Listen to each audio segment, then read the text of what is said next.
Kia ora and welcome to another online tutorial. Today we're going to be talking about using phasor circles. Specifically, our understanding of both geometry and trigonometry in line with circles and triangles. On a previous video, we talked about a position regarding displacement for both a pendulum or a mass on a spring, or the value of velocity or acceleration being equal to the vertical component of the radius at a given point for a phasor circle.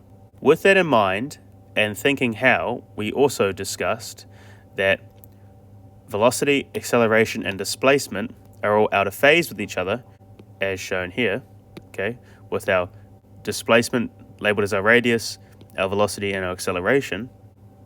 They will maintain this relationship as they rotate anti-clockwise around the phasor circle, proportionally to each other. If we intercept the phasor circle vertically and horizontally, and use our understanding of parallel lines, right angles, triangles, etc., we can infer that all these angles will be the same. With that, we can draw reference triangles and use trigonometry to calculate displacement or extension, velocity, acceleration. So I've taken a question from the SciPad, because this is the resource that all my students use. SciPad, I'm sorry, please don't sue me. An object moving in simple harmonic motion has an amplitude of 3 meters, remembering that amplitude will be our max displacement or extension. So I'm going to note that down really quickly. Okay.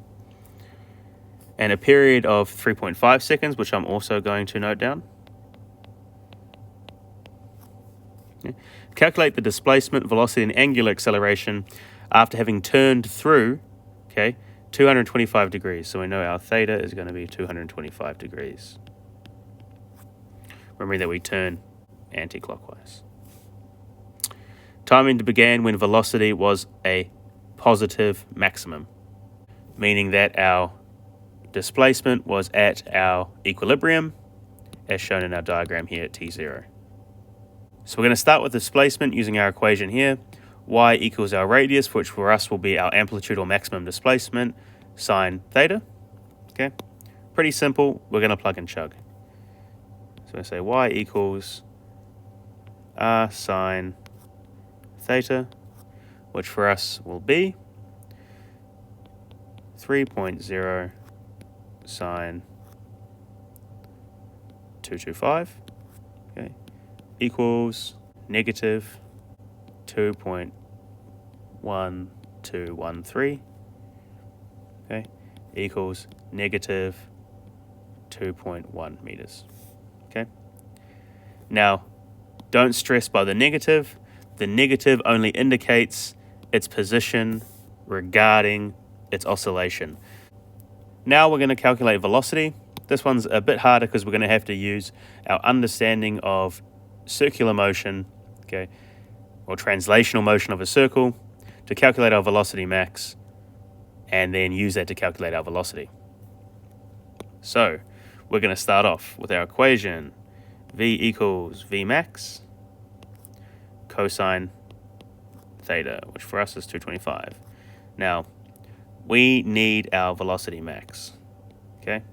Now, we know that V max equals 2 times pi r, all right? So the distance around the circle divided by the time it would take to complete one circle, or for us, one oscillation, which will be our period, okay, which is 3.5 seconds. So essentially, the diameter or outside of our circle divided by the time to complete one loop, right, will give us our velocity maximum, which for us is 5.38558 meters a second. Okay, we can then plug this information in to our original equation. V equals 5.83558 cosine 225, which is going to equal negative 3.0 8.0818 meters a second. Remembering that our negative is only inferring the direction of our velocity, okay?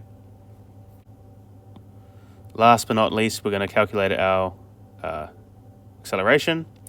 Much like our velocity, we're going to have to calculate acceleration max and then use that to calculate our acceleration. A max equals our velocity squared over our radius, okay? From that, we can calculate, taking our number from above here, so 5.38558 squared, over our radius, which is our amplitude from previously, 3.0, okay? We get 9.66818 meters per second squared, okay? We can now use this number to calculate our acceleration. A equals our acceleration max sine theta, which is for us 225, okay, equals 9.66818 sine 225, which for us will give us the answer of negative 6.8364, which we'll round to, seeing as we divided by 3.0, two significant figures, negative 6.8 meters a second squared. Cool. With our case of this negative showing deceleration. So team, that's how we use phasor circles with geometry, trigonometry, our understanding of circles, triangles, trig, and angular mechanics to calculate displacement, velocity, and acceleration. Hopefully this helps, team. Hopefully help you get out there and get into some physics. Good luck.